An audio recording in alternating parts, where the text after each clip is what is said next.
the clock is ticking on the Friday deadline by which the BBC must retract and apologise for their malicious edit of the President in the documentary shown last year.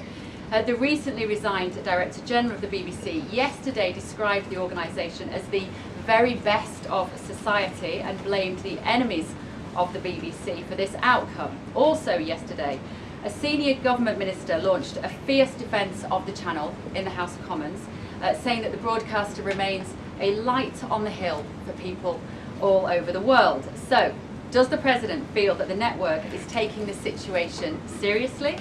Does he believe that they've shown sufficient regret? Does this strain the relationship between the President and the Prime Minister? And given that the organisation is publicly funded, is the President prepared to bankrupt the BBC in his pursuit of truth and justice? Well, thank you, Bev. There's a lot of questions in one there.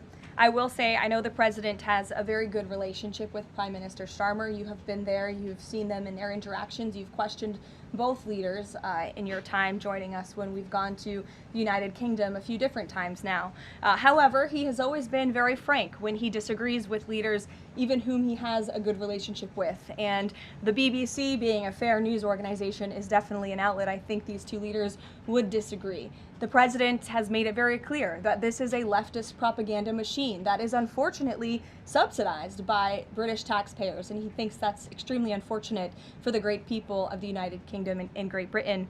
And I think that the President was deeply concerned by the editing, the purposeful and dishonest editing of his speech that was so clearly fake news, and he rightfully dubbed that term many years ago, and this is a classic example of that. We see it in the United States all the time. We see it now in the United Kingdom. As you know, the President's external legal counsel has filed a lawsuit against the BBC.